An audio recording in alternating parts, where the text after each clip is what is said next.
dia. Muito obrigada pela presença de vocês. Hoje nós vamos entrar no nosso segundo dia de fórum.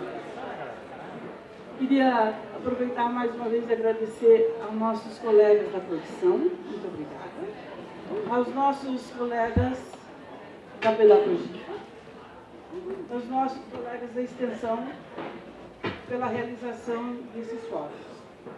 Eu vou passar, vocês sabem que esse fórum é uma realização da extensão com a pedagogia. Eu vou passar o microfone para o professor Dr. Joaquim Gama, para que ele dê a introdução e apresente os nossos convidados. Desde já, muito obrigada. Obrigado, Lúcia. Bom dia. Tudo bem? A Lúcia agradece a mim e eu agradeço a Lúcia. Tá?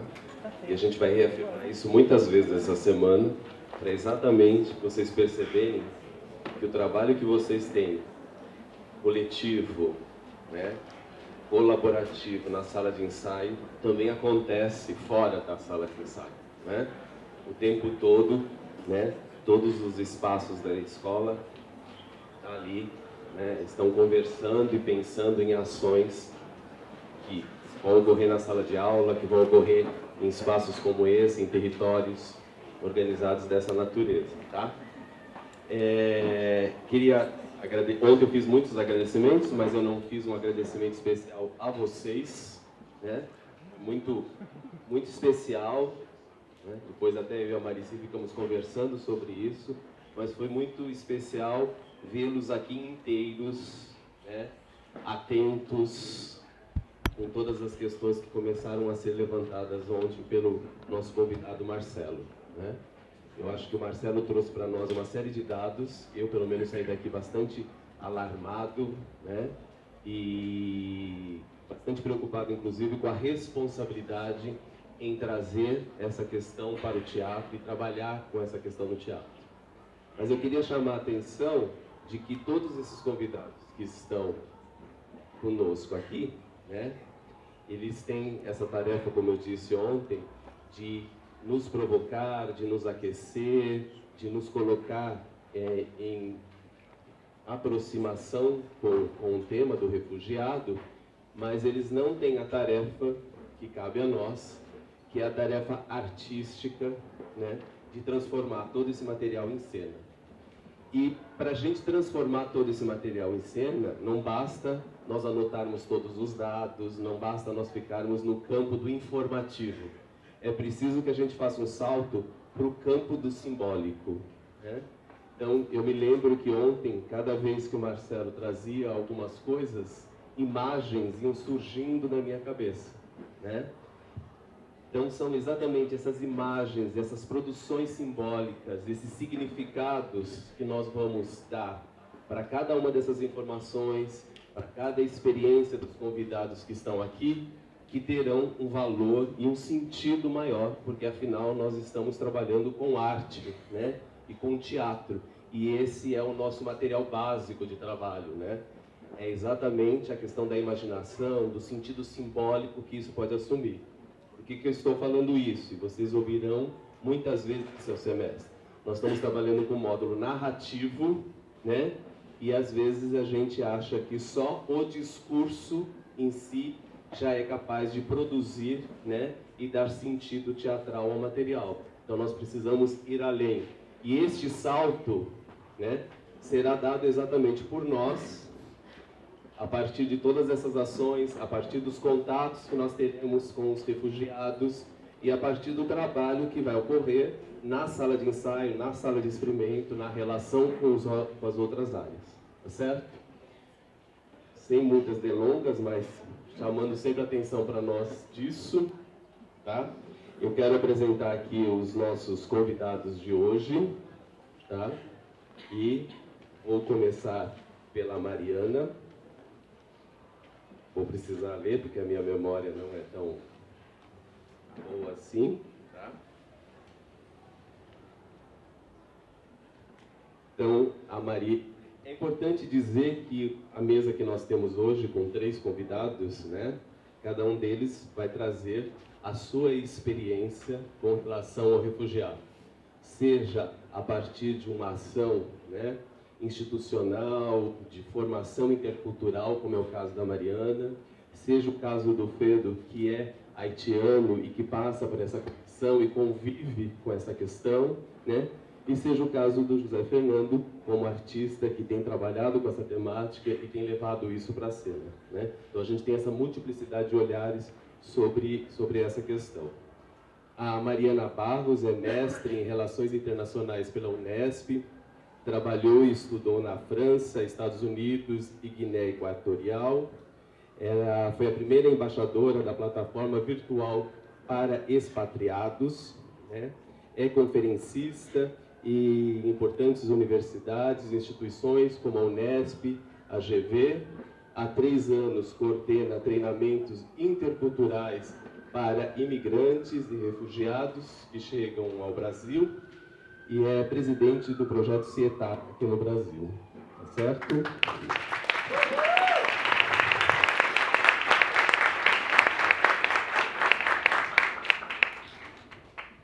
E temos o Fedo Bacur, né, que está aqui. Ele tem formação na área de Teologia e Ciência da Educação no Haiti, né? Ele é haitiano, coordenador de União Social dos Imigrantes Haitianos.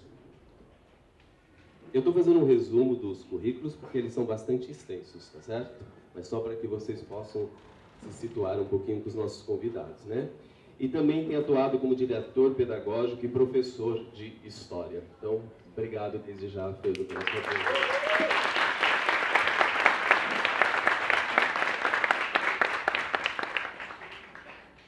E José Fernando Azevedo, que é o nosso parceiro, tem estado conosco em muitos momentos, né?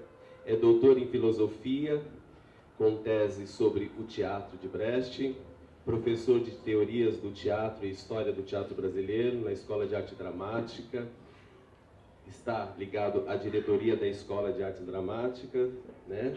E é diretor, dramaturgo e integrante do grupo Teatro de Narradores, né?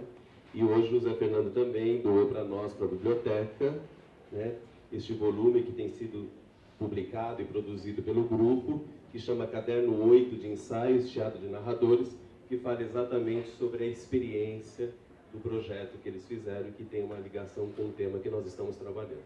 Tá? Então, também, muito obrigado, Fernando, por estar aqui. A princípio, nós combinamos uma estrutura que, evidentemente, ela pode ser reorganizada conforme for encontro, né? Mas pensamos em começar com a Mariana, em seguida com o Pedro e aí, na sequência, o Zé Fernando. E se houver um tempo, a gente abre para as perguntas, para uma relação com vocês, tá bom? Então, bom trabalho para todos nós e tenho certeza que será um encontro bastante importante para todos. Obrigado. Boa tarde, gente. É um grande prazer estar aqui falando com vocês. Já provocando, me sinto um pouco vítima do feminismo, porque como mulher da mesa acabou me sobrando a primeira fala. Mas vamos lá, tá? Eu acho que a primeira coisa que eu preciso conversar com vocês é o que eu faço da vida. Eu sou uma interculturalista. Alguém já ouviu falar sobre isso? Então, essa é a minha grande dificuldade na vida. O que eu faço? Eu gerencio diferenças culturais, tá? Isso é uma profissão fora do Brasil, você pode se formar, ter mestrado nisso. No Brasil isso ainda não existe.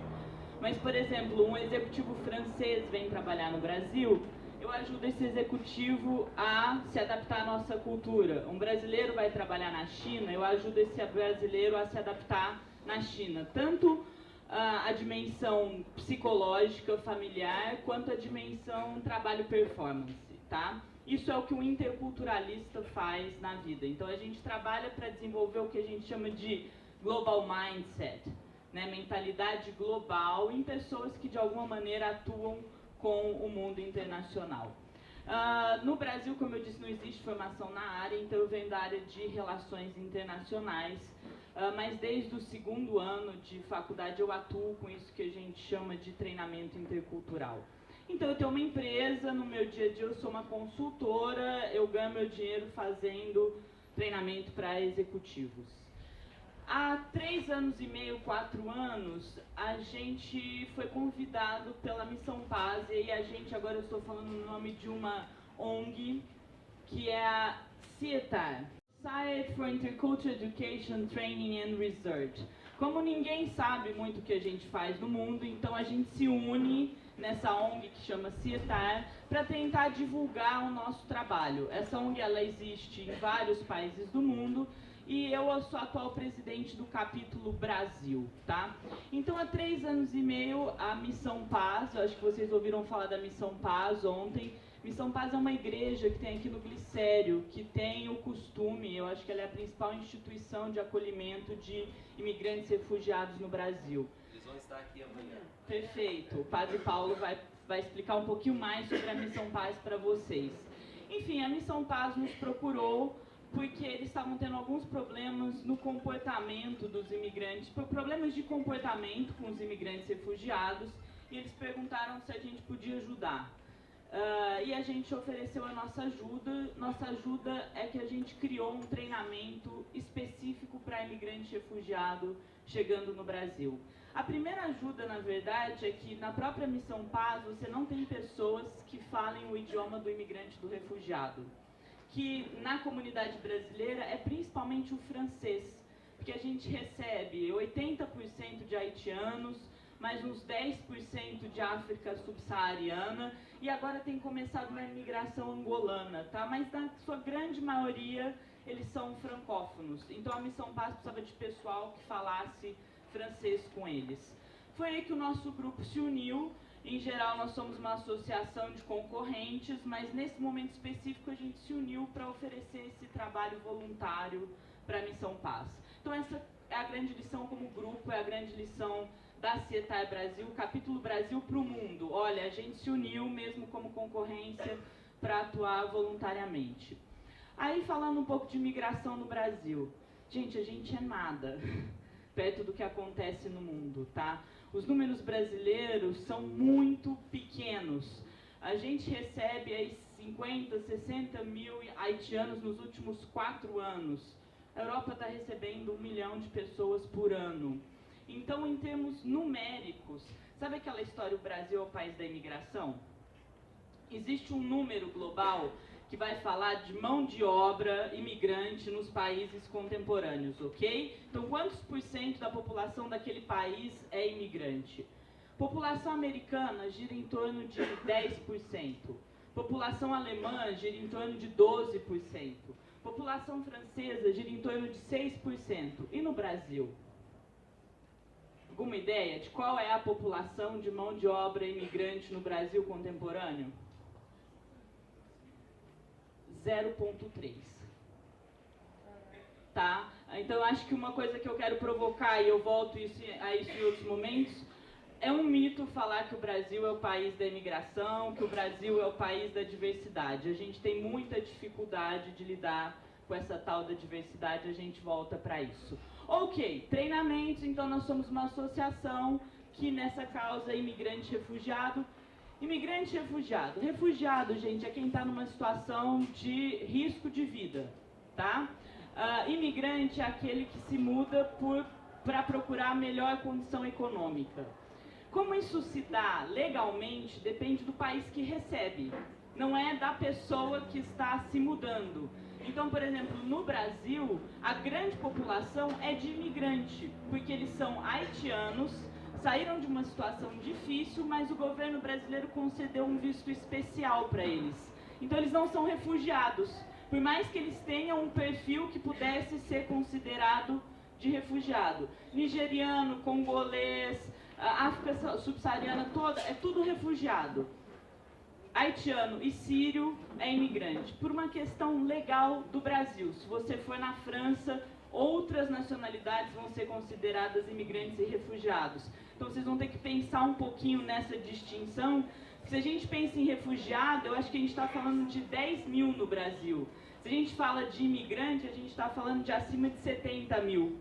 põe nos últimos 5 anos, tá? Então essa distinção é importante. Na Missão Paz a gente não distingue, a gente atende imigrante e refugiado.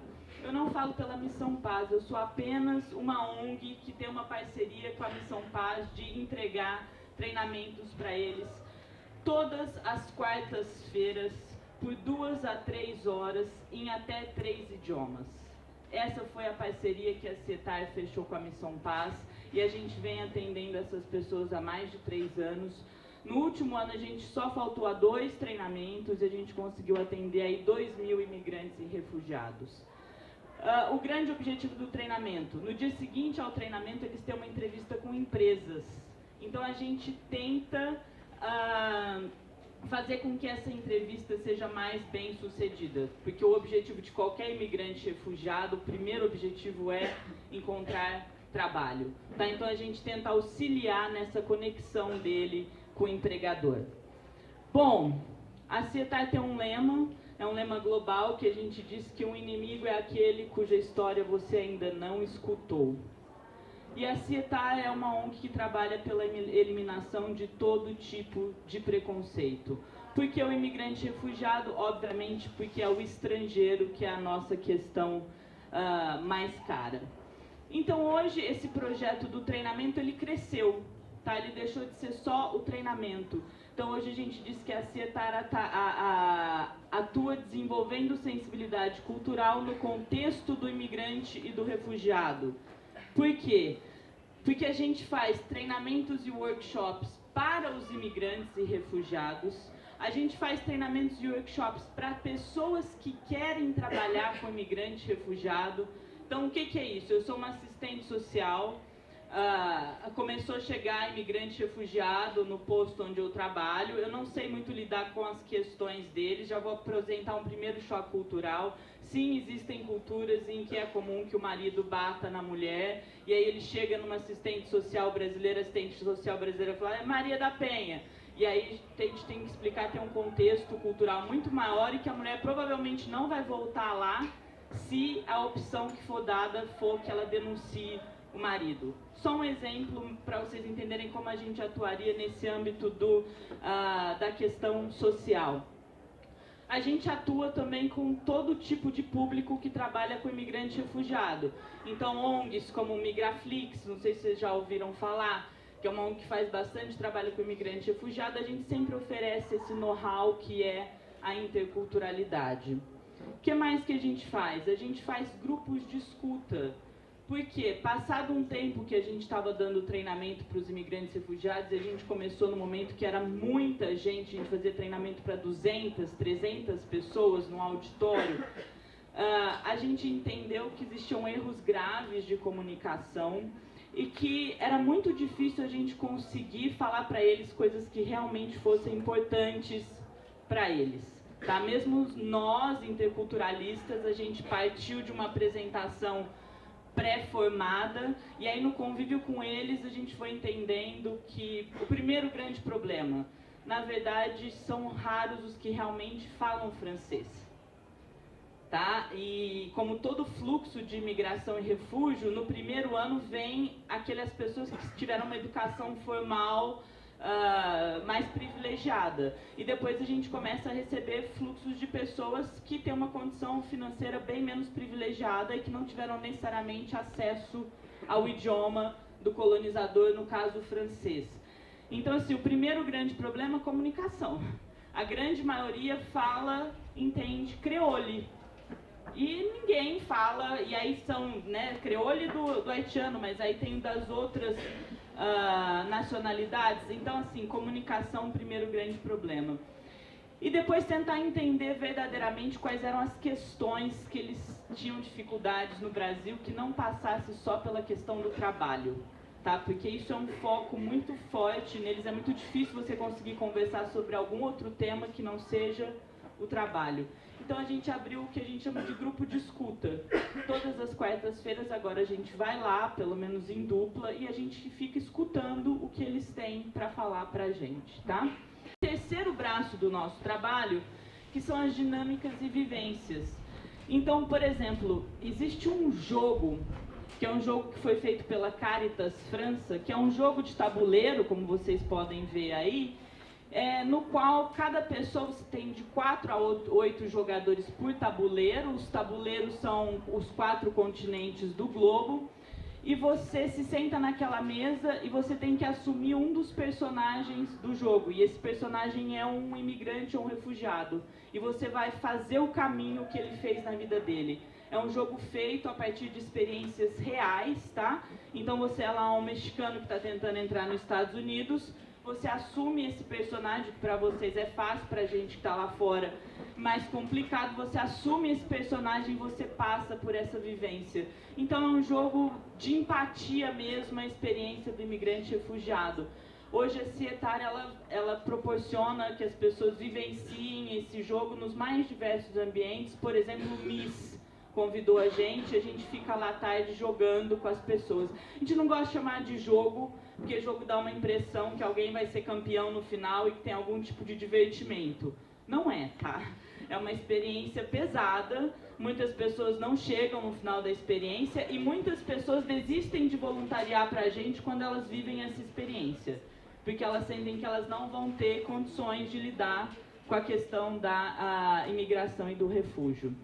Então, hoje esses são os 3 principais trabalhos da Cietar Brasil. A gente entrega isso sem nenhum custo, tá? E a gente está sempre à disposição das pessoas que estejam interessadas em conhecer isso que a gente oferece, que é interculturalidade. Alguns exemplos rápidos de interculturalidade e eu termino. Os imigrantes, eles têm um grande choque cultural com o Brasil. Não só os imigrantes. Na minha área, a gente tem uma pesquisa muito importante que diz que o Brasil é o 2º país de maior dificuldade para adaptação de estrangeiros. Vocês imaginavam isso? Porque a gente está indo bem assim em conflito com aquela ideia do brasileiro hospitaleiro, né? Sim, nós somos um povo alegre, sim, nós somos um povo hospitaleiro, enquanto a pessoa é turista.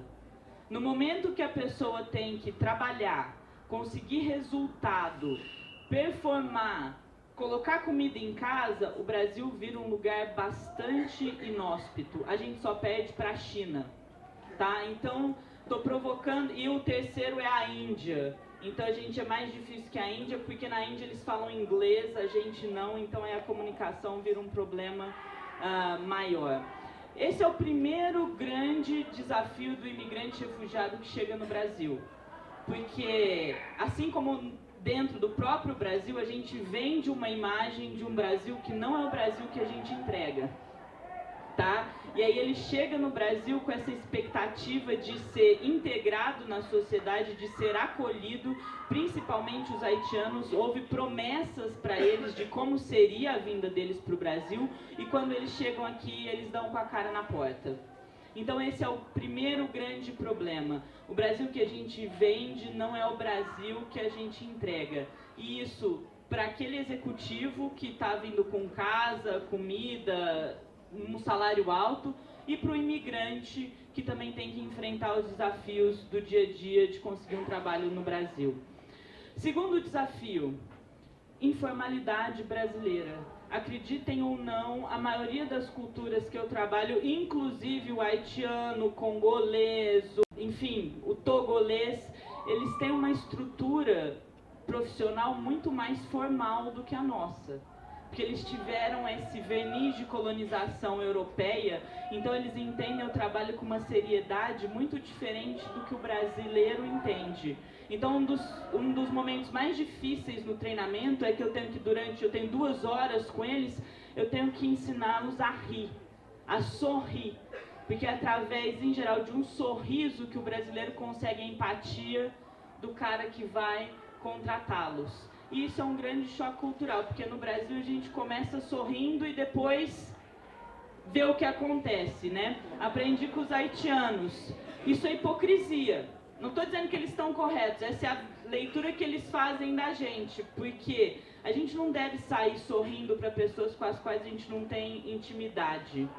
Tá? Então, o ambiente de trabalho seria um ambiente sério. Isso é uma outra questão que a gente tem que trabalhar no treinamento intercultural. Uma terceira e dificílima questão, o brasileiro é o povo mais neurótico por higiene que existe no mundo. Tá? Existe uma média global que as pessoas tomam até 6 banhos por semana no mundo, tá? O brasileiro, ele é disparado nessa média, a gente toma 12 banhos por semana, o que nos faz neuróticos nesse aspecto. E essa mania de limpeza, depois a gente pode falar sobre isso, isso vem lá da escravidão, ela se revela muito em como a gente compreende odores. Tá? Tanto odores bucais quanto odores do corpo. O brasileiro não costuma saber, mas CC chama quer dizer cheiro de corpo. E tem culturas que aceitam o cheiro de corpo. Um grande exemplo disso é a cultura francesa, e tem culturas que detestam o cheiro de corpo, por exemplo, a cultura brasileira. E eu tenho que falar disso com os imigrantes, porque, como vocês podem imaginar, eles vêm de culturas que não são tão apegadas a isso como a nossa, tá? E um último desafio, e aí eu paro por aqui, é que em última instância, em geral, esse imigrante que eu trabalho, que é o francófono, ele chega no Brasil com alguma mentalidade de direitos e deveres. E aí, quando ele não vê os seus direitos respeitados, ele tende a reclamar. O que é extremamente chocante para a cultura brasileira, que é uma cultura de dimensão relacional. E quando eu explico para eles, aí a gente vai bater naquele tópico que eu acho que é o mais sofisticado e mais difícil que a gente debate num treinamento intercultural de 1h30, que é escravidão e racismo no Brasil. Tá? Então é tudo isso que a gente tem que falar com eles. A gente vem fazendo esse trabalho aprendendo no dia a dia, como vocês podem ver, é algo muito inicial.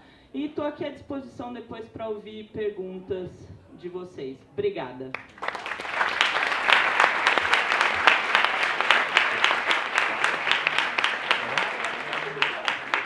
Vamos passar para o Fedo. Acho que era bom que o computador ficasse próximo dele, porque ele também tem umas projeções. Talvez você ache melhor trocar de lugar? É mais fácil? O que é mais fácil? Mais simples. Se você puder, então, trocar de lugar com a Mariana, Fedo, fazendo um favor. Não, já trocou, Mariana. Já trocou. Isso, mais fácil. Obrigado.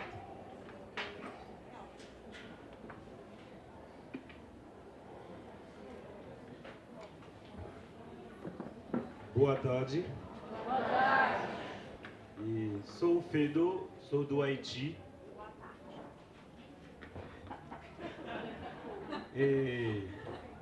Antes de falar sobre os haitianos aqui no Brasil, eu quero dar uma breve história do Haiti. E como você viu aqui, o Haiti é um pequeno país no Caribe, na América Latina. Como que tem muitos brasileiros que pensam que o Haiti é na África. Os haitianos, na verdade, são descendentes africanos, mas o Haiti é na América Latina. É uma ilha que é dividida entre dois países, República Dominicana e Haiti. E o Haiti é o primeiro país negro livre da escravidão. E antes que os haitianos chegaram no Haiti, a ilha foi habitada pelos índios.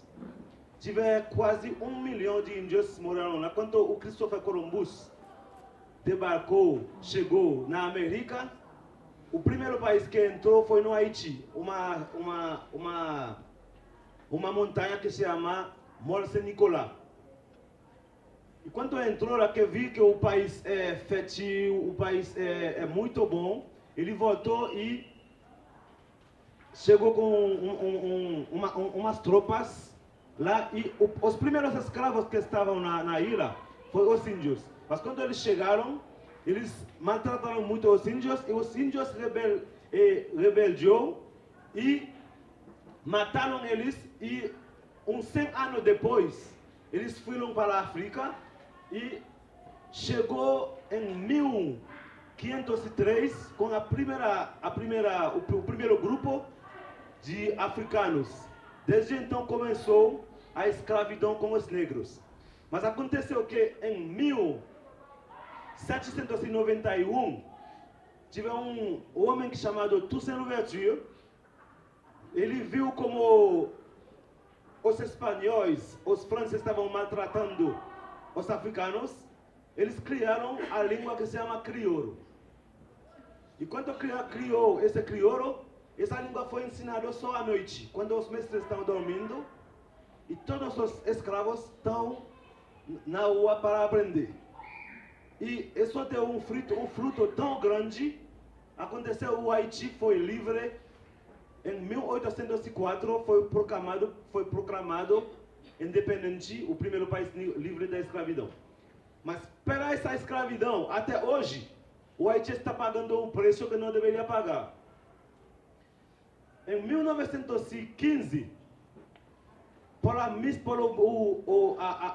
a mesma ideia de voltar na escravidão, a França não poderia e a Espanha também. Juntou com os Estados Unidos, e os Estados Unidos entrou no Haiti em 1915. Mas com a mesma luta, os haitianos lutaram e mandou os americanos embora em 1974. E depois dessa data, Haiti sofreu um tempo de ditadura com o Papa Doc e Baby Doc. De 1975 até 1956. Essa ditadura durou até 1986. E o Haiti sofreu 4 anos. Os Estados Unidos entrou de novo. Durou só 2 anos. O haitiano mandou ele embora de novo.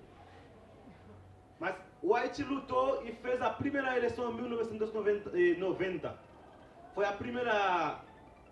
a primeira eleição democrática que os haitianos fizeram no Haiti, desculpa.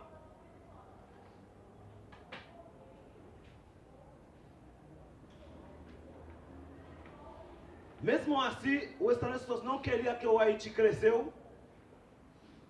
Deu um golpe político e militar também para o Haiti. Os haitianos não basta de lutar, continuaram a luta. E hoje, o Haiti está sofrendo também com umas tropas de MINUSTAH. Não sei se algumas pessoas já ouviram falar. E até hoje o MINUSTAH estará, mas com manifestações com tudo. Dizem que 17 de outubro vão mandar esse povo embora. A MINUSTAH entrou no Haiti em 2004, mas antes da MINUSTAH tive a força da neve, a força marinha dos Estados Unidos que estavam no Haiti com a volta do Aristide, porque o povo pediu o Aristide de volta. Em 2010, quando o Haiti sofreu um terremoto que devastou quase a capital e algumas cidades ao lado do capital, e até hoje esse terremoto tem uma interrogação muito grande. Alguns dizem que é para destruir o povo haitiano e outros dizem não. Mas tem pesquisas que estão feitas se esse terremoto é natural ou não. Mas o Haiti é um país que está sofrendo muito. E depois do terremoto,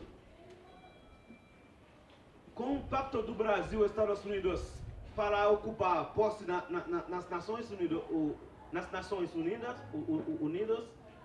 e o Brasil tomou a frente das tropas da MINUSTAH.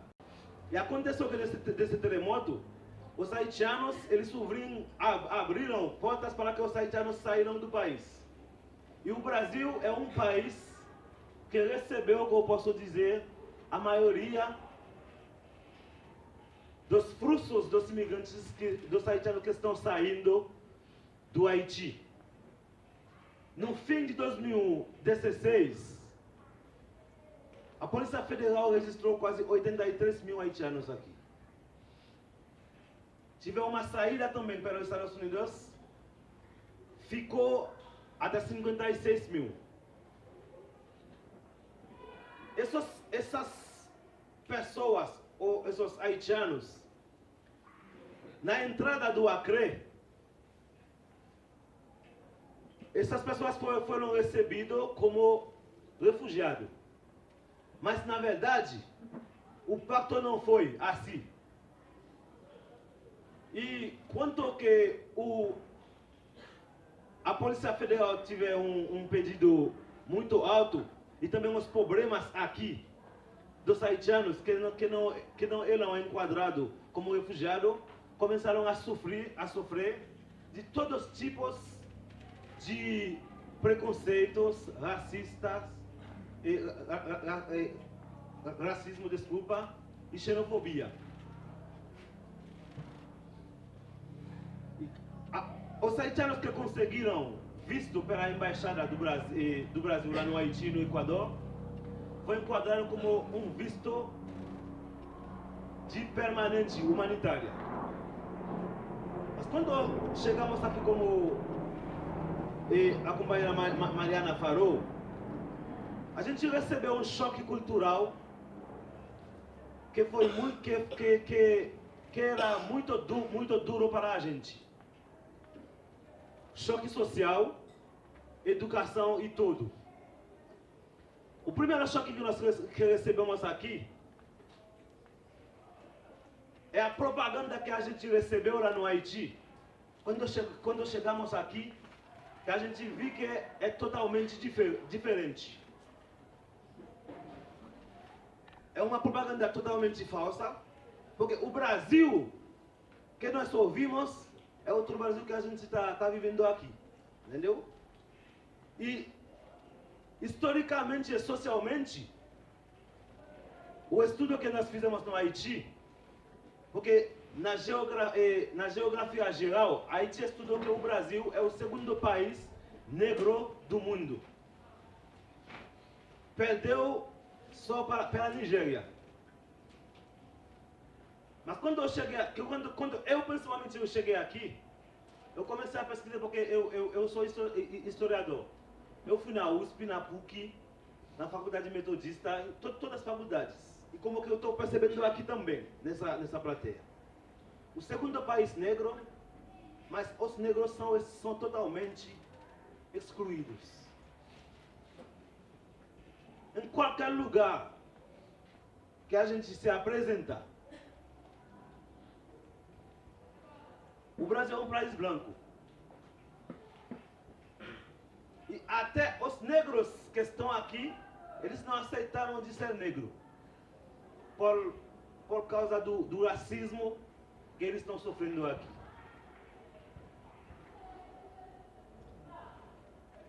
Como tem muitas falas que a Mariana falou aqui que não vai dar para falar. Como o Haiti é um país totalmente negro, porque qualquer pessoa que nasce no Haiti, de qualquer cor, é considerado como negro. E para não ter racismo, mas tem preconceito. O preconceito são quase as pessoas que é mais na educação. Mas quando a gente chegou aqui, pensando como um país negro, a gente vivia como em um Brasil, como podemos dizer que é como o Haiti. Mas, na verdade, a gente recebeu totalmente diferente. Como a Mariana falou, na periferia, no povo, é muito difícil ver esse racismo. Mas, quando a gente vai no hospital, quando a gente vai, como a gente começou a trabalhar, entendeu? É outro Brasil. Especialmente quando os haitianos chegaram aqui no começo de 2010, eu cheguei aqui em 2013. À frente da Missão Paz, nas notícias do Acre, o jeito que os haitianos estão vivendo aqui é muito difícil. Tem pessoas que vêm aqui com faculdades, com ensino médio,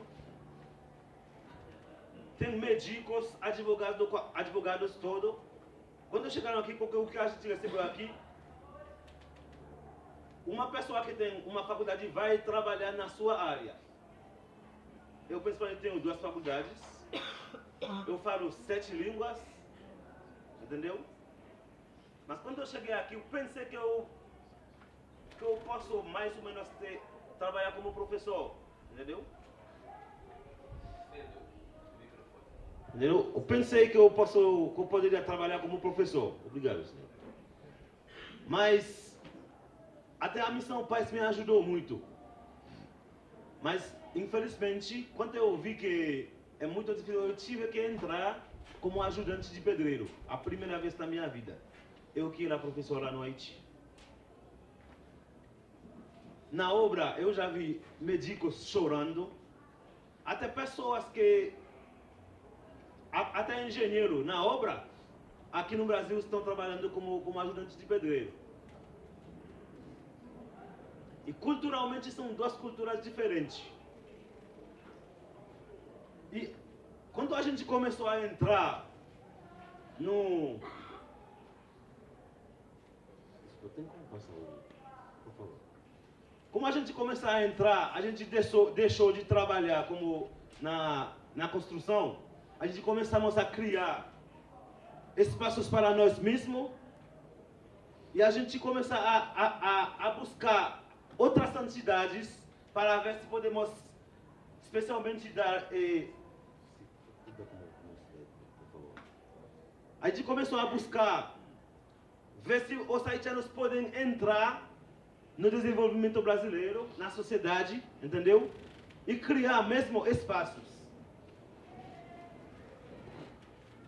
Não sei se vocês conhecem o pessoal do Satirus. A gente encontrou o Rodolfo. O Rodolfo falou, Pedro, se tem espaço assim. O Rodolfo fala francês muito bem. Ele começou a ajudar, entendeu? Escrever projetos junto com a associação que é a USI, União Social dos Imigrantes Haitianos. E a gente começar... O Rodolfo queria ver se os haitianos têm talentos. Mas a gente fez uma pesquisa, tem músicos, tem pessoas que já envolveram no teatro, lá no Haiti, entendeu? E a gente fez algumas peças bem bacanas e ajudaram a entrar também. Mas mesmo assim, é muito difícil. Mesmo com essa associação que a gente criou, que é a União Social dos Imigrantes Haitianos, o povo brasileiro, quando eu falo o povo, não são pessoas do alto. Eles sempre estão perto, ajudam, entendeu? Como voluntários. Mas, por causa de ser negro, uma associação negra, a gente está sendo excluído porque não temos, eu posso dizer, ajuda quase do governo, porque a gente sempre está tentando. Mas mesmo assim, tem alguns que fizeram esforços para ver se podem crescer. Hoje, o que estamos fazendo? Estamos tentando criar algumas empresas juntos, entendeu? Para ver se nós mesmos podemos trabalhar para os haitianos. E hoje tem muitas empresas de costura que estão abrindo aqui com os haitianos. Porque nós vimos que é a área mais fácil para crescer. Tem alguns que já têm restaurantes, tem alguns pedreiros que se juntam também para montar empresas, para ver se eles podem ir. E o Satirus também colocou junto com nós um arquiteto para ver se pode criar espaço para nós. E, como você vê aqui, nós precisamos mais espaço no Brasil. E porque precisamos muito da sua ajuda. E tem muitos haitianos que já saíram, que já voltaram aqui. Porque até hoje o Haiti, depois do terremoto, está pior ainda. Por que esses haitianos estão saindo? A MINUSTAH que está no Haiti está gastando por mês quase 6 milhões de dólares americanos. De 2004 até hoje, O que o povo haitiano precisa depois do terremoto? Porque foi quebrado as faculdades, entendeu? Quase todas as casas, entendeu? Sempre pedimos no lugar desse dinheiro que estão gastando para criar faculdades, para criar escolas, hospitais, entendeu? Para que os haitianos não podem sair do país, para que eles ficam no seu país mesmo. Eu agradeço muito o convite e a oportunidade que a Escola do São Paulo está oferecendo para nós, para os haitianos. Mas precisamos mais coisas, não só para os haitianos que são negros, mas para todos os negros brasileiros. Porque nossa luta não é só pelos imigrantes, pelos refugiados, é pelos todos os negros. Porque tem uma coisa que eu percebo muito aqui. Tem imigrantes italianos, imigrantes brancos também aqui, eles não são considerados como imigrantes. Entendeu? Os imigrantes aqui são, os imigrantes que estão aqui são só os imigrantes negros. Mas, na verdade, quando eu vou mais fundo da realidade, eu vi que não só os negros imigrantes, mas todos os negros do Brasil que estão sofrendo. Entendeu? Precisamos lutar mais. Precisamos, ou posso dizer, eu vou até dizer, uma segunda guerra para liberar mais os negros. Mas eu acho que tem muitos brancos também que estão juntos. Tem muitos brancos que querem ver a liberdade de verdade. Eu pesquisei aqui a palavra liberdade. Nunca escreveu com grande letra. Porque tem escravidão aqui ainda no Brasil. Nós na associação criamos junto com o Ministério do Trabalho um grupo que se chama CONTRAE. O CONTRAE é um grupo que trabalha contra o trabalho escravo. Nas pesquisas que nós fizemos, e nas empresas grandes como o OAS, tem escravidão ainda. Se você vê o jeito que a pessoa está tratando algumas pessoas, é muito precária. Precisamos mais espaços, precisamos abrir o espaço para ter um Brasil mais justo. O Brasil sem cor, o Brasil sem diferenças sociais, um Brasil para todo mundo. Um Brasil sem injustiça, um Brasil onde o povo brasileiro, especialmente os negros, não estão julgados pela cor, mas estão julgados pela pessoa que é. Porque são muitos poucos os negros aqui que cresceram aqui no Brasil. São pessoas que se esforçam pessoalmente, mas pela sociedade brasileira é excluído.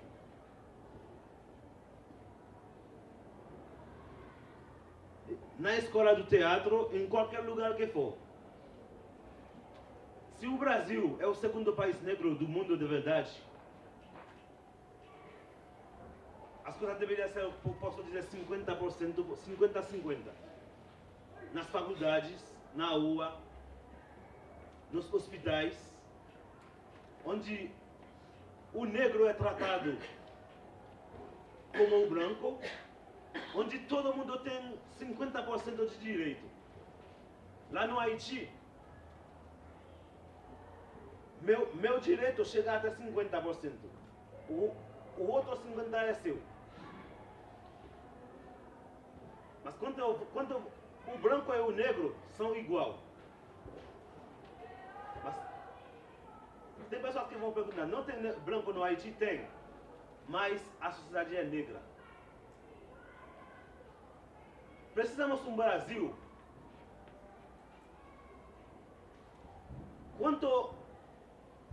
o negro sai da rua, não sofre de preconceito. Se você olha para essas pessoas que estão aqui, os haitianos, é quase todos os dias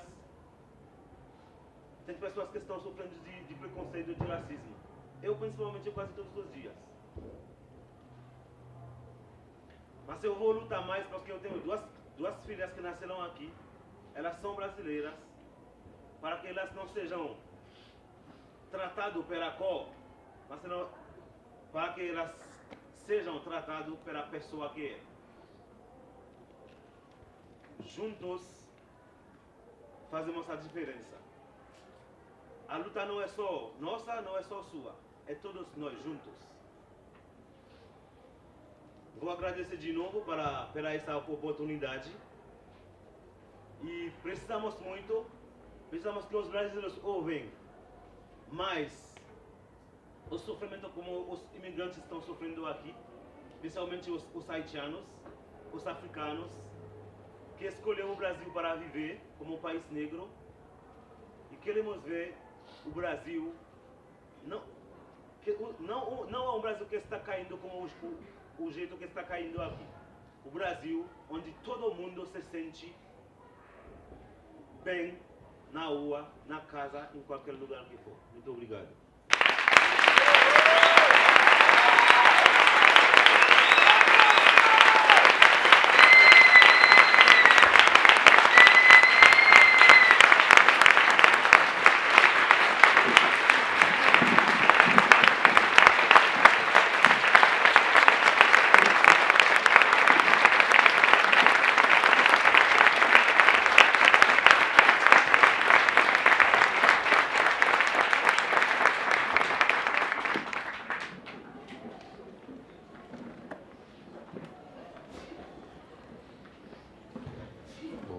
Boa tarde.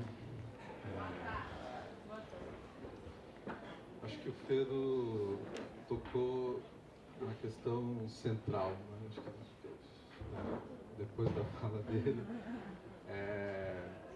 porque uma coisa que me incomoda bastante nessa conversa sobre imigração e refúgio e na relação que a arte ou o teatro possa ter com isso, é o risco constante de estetizar uma relação que, na sua concretude, talvez reverbere outras experiências mais complexas para nós do que propriamente a situação de refúgio.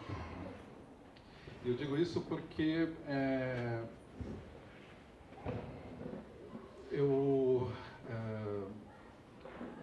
já travei contato mais diretamente com bolivianos, porque, embora não fosse naquele momento nosso objetivo, acabamos realizando um trabalho que tratava da questão da presença boliviana em São Paulo, e depois com os haitianos, num espetáculo que é o Cidade Voodoo, e atualmente eu faço um trabalho na Alemanha, em Munique, sobre refúgio na Europa. E são situações muito diferentes, muito complexas. E o que a experiência no Brasil, e sobretudo com os haitianos, me fez entender é que a presença do refugiado ou do imigrante refugiado neste momento, ela revela muito mais sobre nós do que propriamente sobre os refugiados. Tá? E no caso dos haitianos isso é gritante, porque um povo que fez coincidir na língua a ideia de humanidade com negritude, né? Porque neg, em crioulo, quer dizer também humano, né? É um povo que nos ajuda a entender um pouco o que é a humanidade e o que nós somos.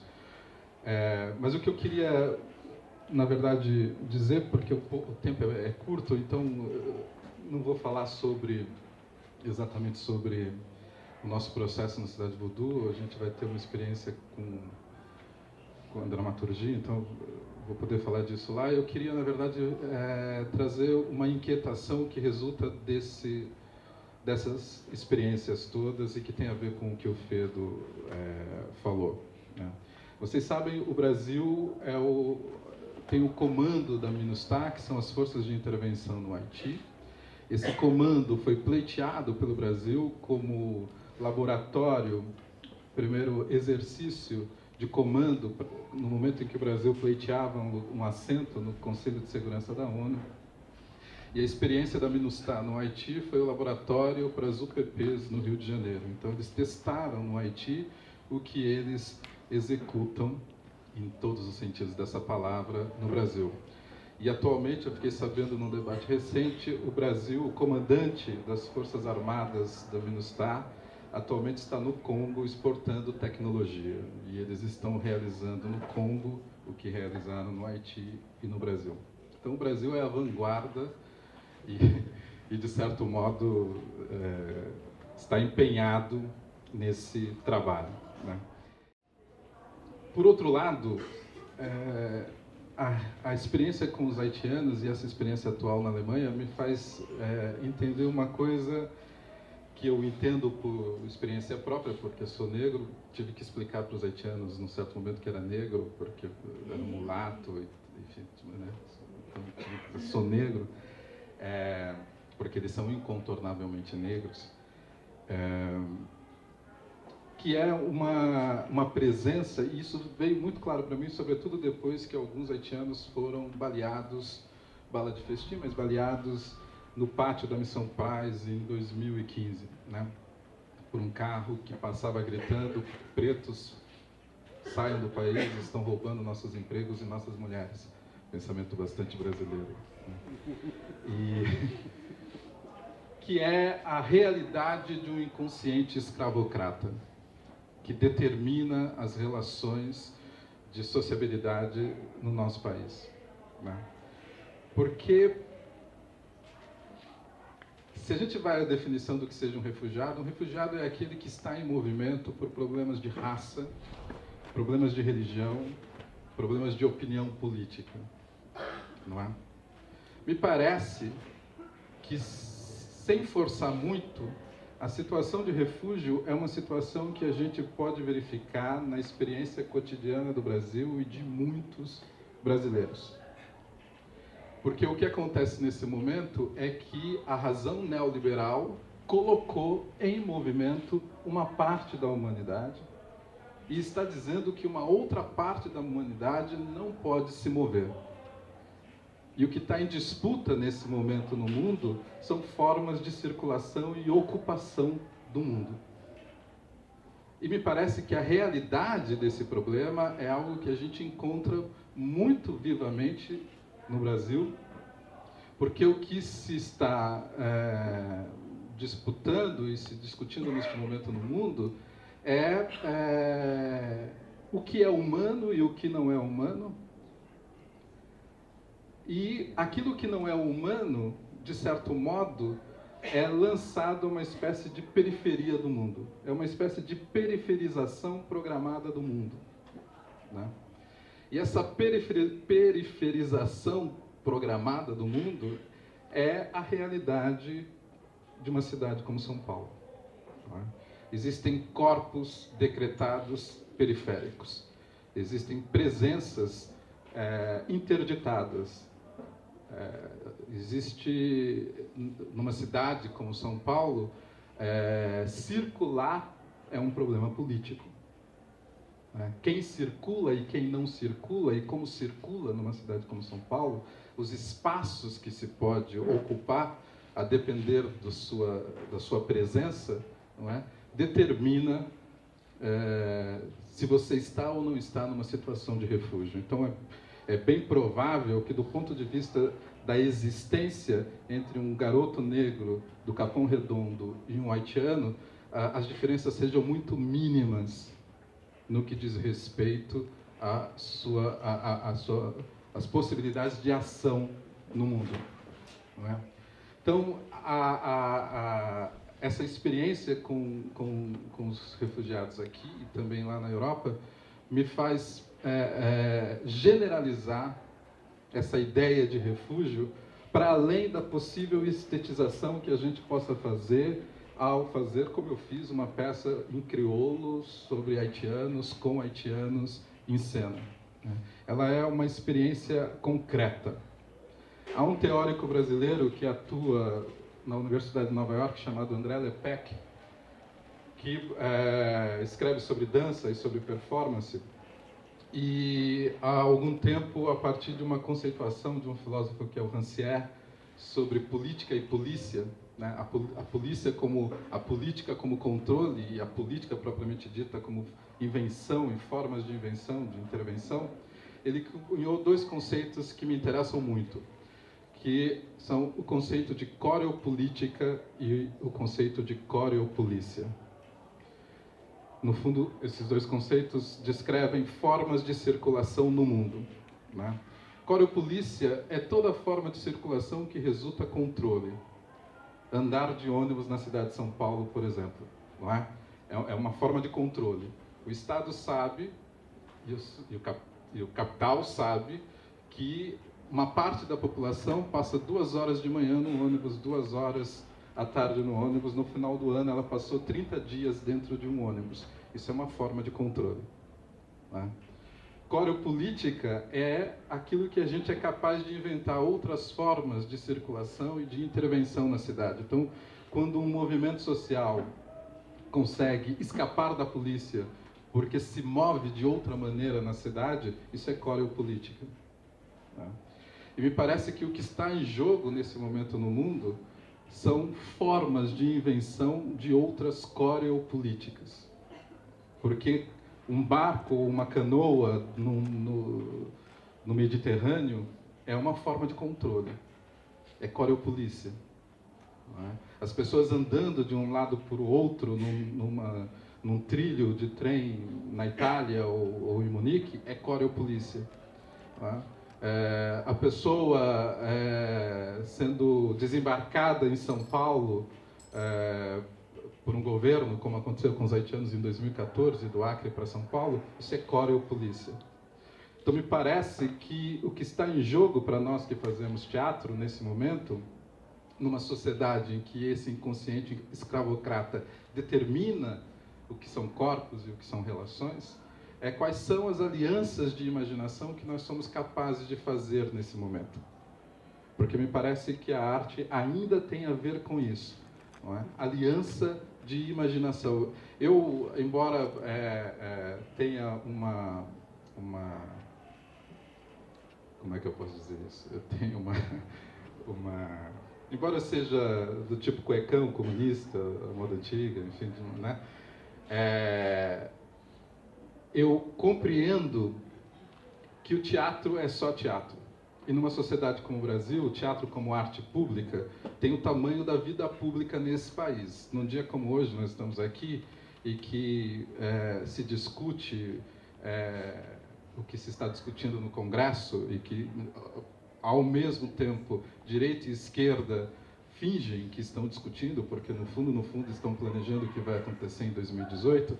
No momento como esse, né, me parece que o que está em jogo para nós é quais são as alianças que nós ainda somos capazes de fazer. Então, aquilo que resulta na cena, aquilo que resulta num espetáculo, aquilo que ainda resulta teatro, ou é resultado de uma aliança, ou é estetização. E eu digo isso porque eu fiz um espetáculo com um grupo de haitianos, nós passamos 2 anos trabalhando com eles, nós começamos a fazer esse espetáculo aqui. O espetáculo resultou efetivamente de uma aliança, né? Ele foi escrito em crioulo, em português, enfim, né? Com a presença dos haitianos em cena. E hoje uma está na Argentina tentando a vida, o outro tentou entrar nos Estados Unidos, foi preso, foi deportado foi devolvido para o Haiti. Os outros continuam fazendo os seus trabalhos, né? E nós que não conseguimos remontar o espetáculo porque era muito caro para os padrões do teatro, enfim, político. Qual é o resultado disso? Eu aprendi muito, eu me politizei muito, meu grupo, né, se politizou bastante, o público travou contato com uma produção, né?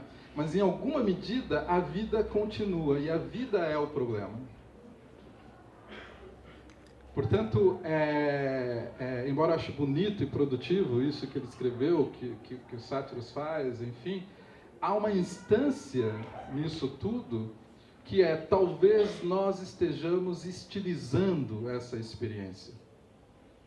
Porque aquilo que um corpo testemunha quando está na cena, não é? Pode transformar, aquele corpo pode transformar as relações com o espectador, mas o fato é que há, neste momento, uma instância de disputa política que é mundial e que nos inclui, porque a nossa história é uma história de refúgio constante. Então, se nesse contato com os refugiados a gente não compreender que a gente está falando de algo que nos é muito familiar, que essa experiência de refúgio ela é cotidiana, e que nós reinventamos isso constantemente na relação com esses corpos que são diariamente decretados periféricos, negros, trans, mulheres e índios, né? Se a gente não entender isso, a gente não dá o passo fundamental, que é o de produzir outras formas de aliança, ou de produzir outros corpos. Não é? A gente vai continuar fazendo peças sobre haitianos, sobre sírios. Nesse momento parece que há 8 peças sendo produzidas, né? E talvez a gente precisasse entender por que o teatro de grupo e o teatro político, neste momento, se põe a fazer peças sobre refugiados. Talvez tenha uma relação muito direta entre a situação dos refugiados e a situação de quem faz teatro nesse país. Então, embora eu pudesse falar sobre o que foi o processo, etc., o que eu queria propor é uma reflexão sobre o estado de refúgio contínuo em que populações nesse país vivem e que tipo de aliança o reconhecimento disso sugere. Há alguns dias eu li ontem uma matéria sobre a secretária, não sei se é de Segurança do Rio de Janeiro, que decretou que nas regiões sublevadas do Rio de Janeiro não haverá cultura. Regiões sublevadas, entendamos, favelas. Então, nós estamos vivendo um momento em que isso que a gente vê, esse mapa, não é, dessa circulação forçada ou dessa imobilidade forçada, que existe no Brasil há muito tempo, este mapa, ele não só nos concerne, como, de certo modo, ele deveria nos fazer pensar. Se ainda é possível pensar, acho que o pensamento tem a ver com que coreopolíticas, que formas de circulação nós ainda somos capazes de imaginar e de produzir. Porque quando alguém vem ao teatro assistir uma peça, ele está circulando na cidade. Isso é disputa. Quando alguém pega um ônibus para assistir uma peça, isso é uma forma de disputa política. A gente está reinventando um mapa, a gente está reinventando uma outra cidade. Isso dura pouco, porque o vínculo é precário, a aliança é precária. Mas esse tipo de aliança sugere que talvez a política possa ir numa outra direção, e aí, quem sabe, o teatro também. É sobre isso que eu queria falar. Obrigado.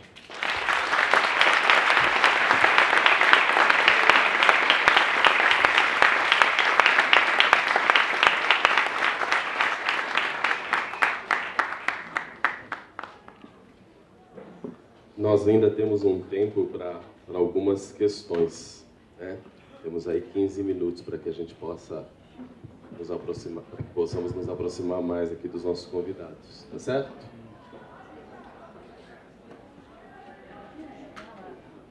Som. Oi?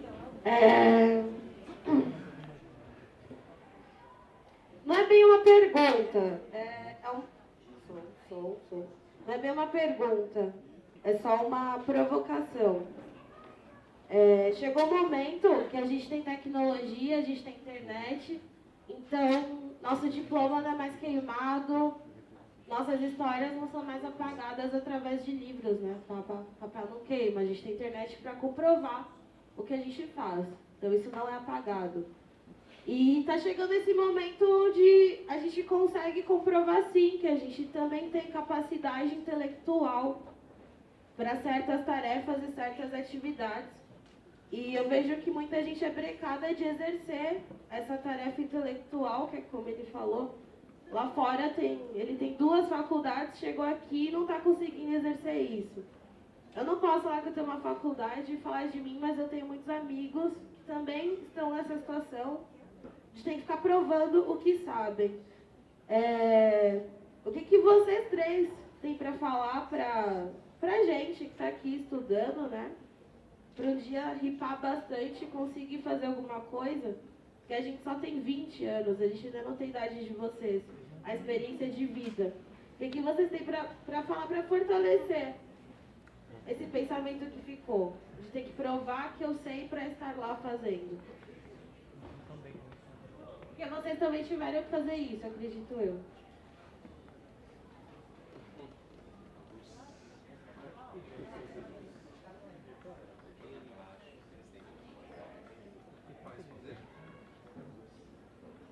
Podia ser os 3, assim, três pontos de vista. É que ela já direcionou.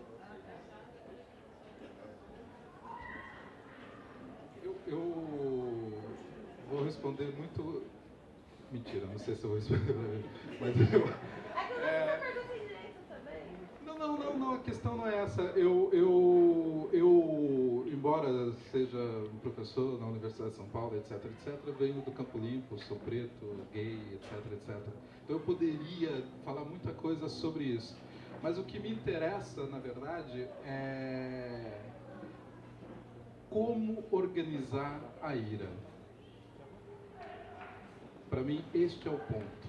Se nós não formos capazes de organizar a ira, nós continuaremos pensando na chave conciliatória que alimentou a imaginação política desse país. Portanto, é ainda de aliança e de vínculo que a gente fala, né? Eu agora fiz um trabalho com os Guarani e embora não tenha muito essa pegada interculturalista, né? Mas os Guarani, que estão há 500 anos existindo neste país, me ensinaram uma coisa que é o seguinte: eles têm um conceito que a gente traduz por ficar doente de branco. Então, para eles, existir é uma forma de convívio e isso implica ficar doente de branco. Mas ao ficar doente de branco, você reconhece aquilo que te define e que ainda te define. Então, me parece que a gente vive um momento em que a gente precisa produzir novas alianças, a gente precisa reconhecer essa dimensão do inconsciente escravocrata que nos determina e pensar outras formas, outros corpos, outras relações e outras formas de convívio. E me parece que para isso a gente precisa superar uma dimensão de ressentimento que, embora reconheça o inconsciente escravocrata e o que ele implica, também entenda que há algo que está aquém e além do fato de eu ser negro, do fato de eu ser gay, do fato de eu ser mulher, embora nenhuma dessas coisas, seja contornável. Então, é um momento de invenção. Se eu posso dizer alguma coisa para os seus 20 anos, é que eu também já tive 20 anos e talvez isso não faça muita diferença nesse momento. Porque ou estamos juntos, ou o tempo, como disse lá o presidente da FUNAI, vai parar. O Ailton Krenak disse uma coisa muito interessante. Ele disse: talvez o tempo indígena seja realmente um tempo parado. Porque se o tempo que vocês querem nos fazer viver é o tempo do progresso, então eu vou estacionar. Então, nesse sentido, é um outro tempo que a gente precisa inventar e não vai ser a geração que vai nos salvar.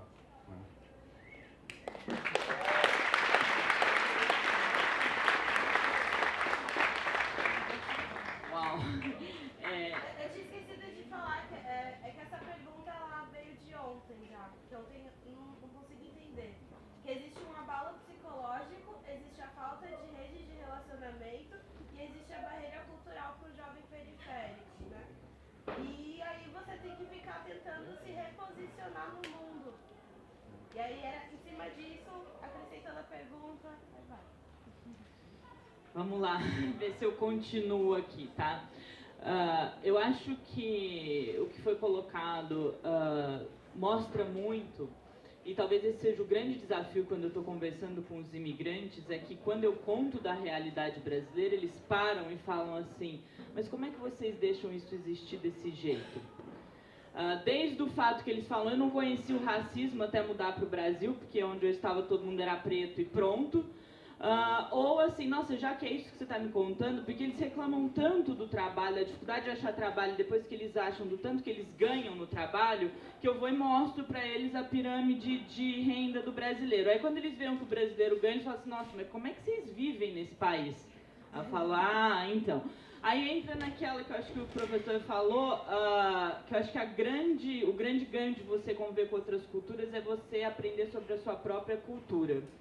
Então, se eu tenho alguma coisa para falar tendo 20, 40 ou 60, é que o brasileiro, e essa é a nossa originalidade e talvez o nosso tiro no pé, é que a gente não tem uma consciência sobre a nossa cultura.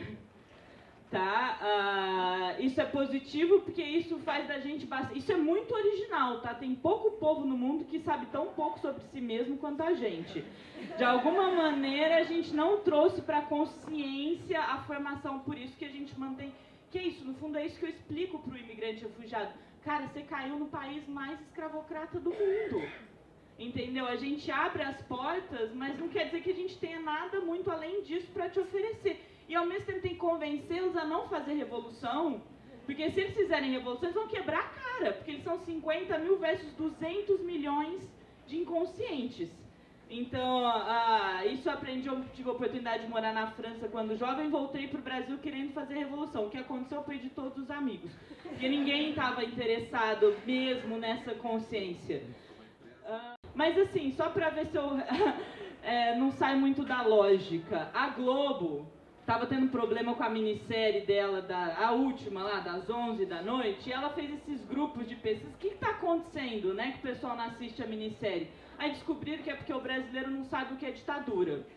Aí eles não descobriram só isso, eles descobriram que, pelo motivo oposto, a novela das 6 estava fazendo muito sucesso, porque o brasileiro não sabe a diferença de Pedro Álvares Cabral e Dom Pedro I. Então, assim, independente da idade, eu acho que a provocação que eu tenho de tudo isso é quando é que a gente vai resolver deixar de ser o herói sem caráter para ser o herói com uma identidade em construção. E acho que é mais para aí, com tecnologia, sem tecnologia. E aí volto, sim, somos um país do refúgio, tá? O Brasil... Ele é a melhor metáfora da contemporaneidade. Aqui é onde você tem o 1 e o 99, é onde você tem o racismo.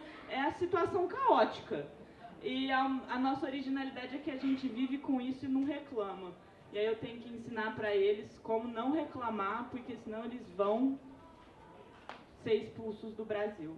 Sei lá, se eu fui...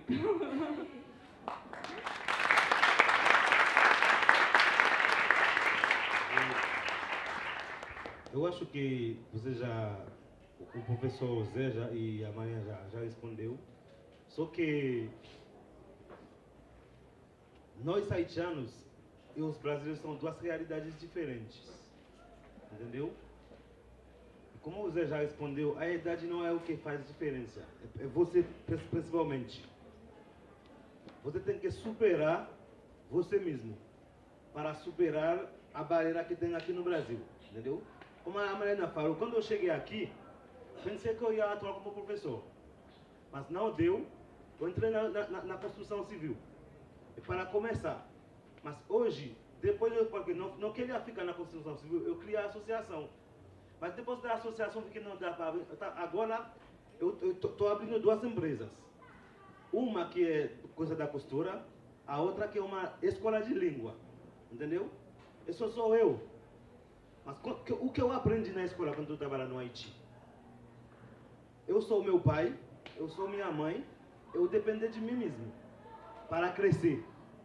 Todas as pessoas que eu tenho ao redor são pessoas que estão lá para me fazer desistir ou para me dar um conselho, às vezes, que vem deles que não é de mim. Entendeu? O meu sonho é meu, o seu é seu. Entendeu?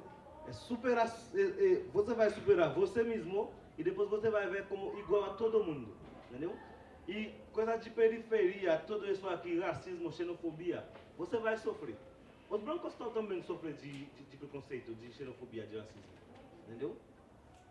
Mas não sei se eles não entendem o que é racismo ou não, entendeu? Mas o importante, quando você vai na escola, você recebe só 20%. Os outros 80% vai depender de você. A maioria das pessoas que são mais ricas do mundo são pessoas que começaram na faculdade, que deixou, entendeu? Para fazer sua vida própria, entendeu? Você é o mestre de você mesmo, tá?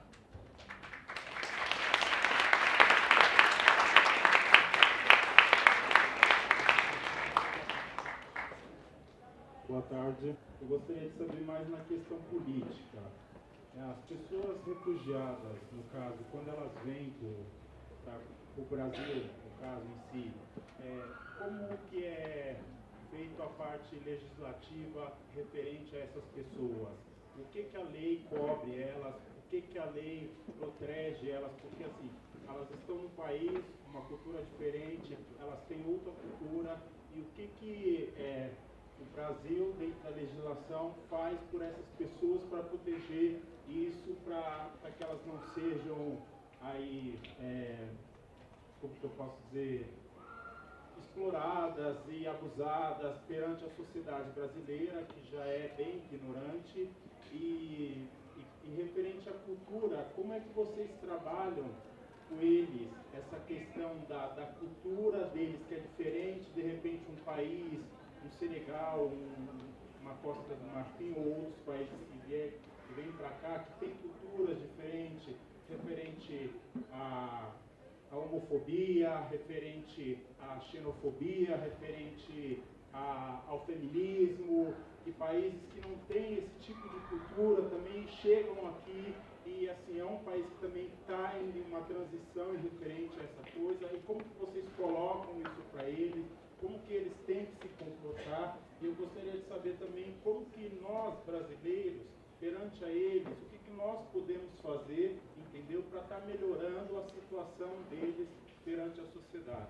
Então, legislação, migração, refúgio, eu não tenho muitos detalhes, mas um refugiado que chega no Brasil, né, uma pessoa nunca chega refugiada, ela chega e ela começa a pedir refúgio, para entrar em situação de refúgio. E aí ela vai ter direitos que o cidadão brasileiro tem, como saúde, educação. Se tiver filho no Brasil, o filho nasce brasileiro. Agora, pode levar até 3 anos para uma pessoa receber a resposta se ela tem um refúgio no Brasil ou não. Enquanto isso, ela não existe como cidadão. Essa é a questão do refugiado, tá?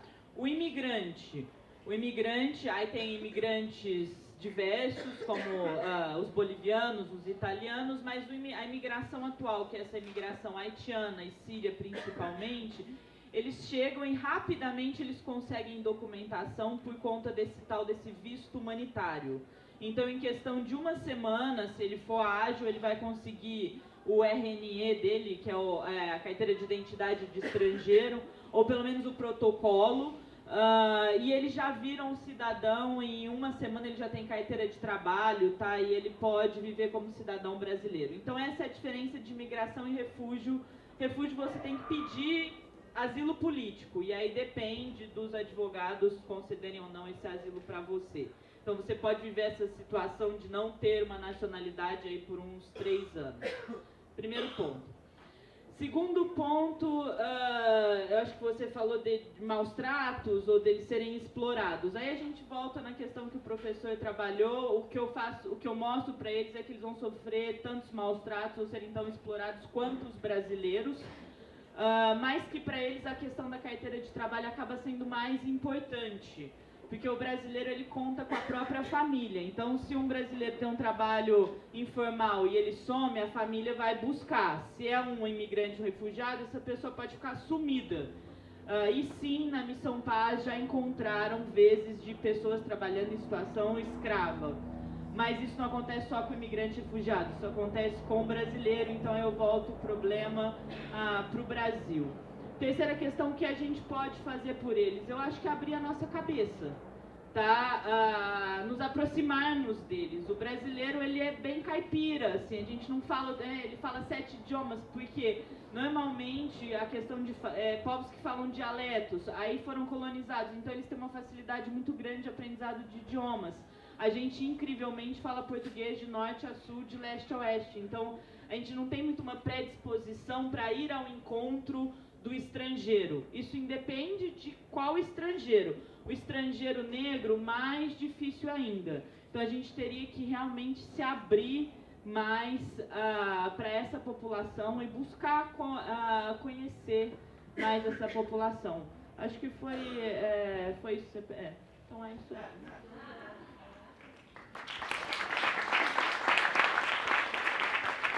Infelizmente eu vou ter que encerrar, porque a gente tem um compromisso de horário com os nossos convidados, né? Nós temos várias questões para poderíamos levantar, mas enfim, agradeço mais uma vez o encontro, a possibilidade de troca, e estaremos aqui amanhã com o padre que trabalha na Missão da Paz, que inclusive a Mariana comentou aqui comigo. Rapidinho, eu esqueci só uma coisa, ele perguntou sobre lidar com a diferença para a homofobia, a religião. Gente, eles são absolutamente homofóbicos, acham super difícil a questão do brasileiro se beijar. Nós somos conhecidos como o povo que tem mais demonstração pública de afeto no mundo. Então, volta um pouco quando assim, a gente tinha algo mais conservador. Então eles acham dificílimo ver o tanto que o brasileiro se beija, principalmente homens se beijando. São essas as perguntas que eu ouço todo dia. Como eu respondo a isso? Eu sempre respondo, vocês acham bom terem um tratamento racista? Não, então não façam mesmo com qualquer outro tipo de cultura.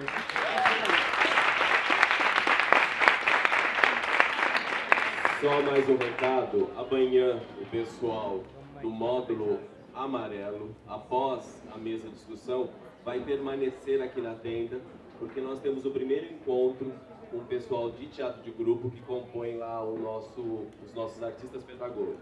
E aí, depois desse encontro com eles, é que faremos um intervalo para voltarmos para a sala de aula. Bom? Obrigado.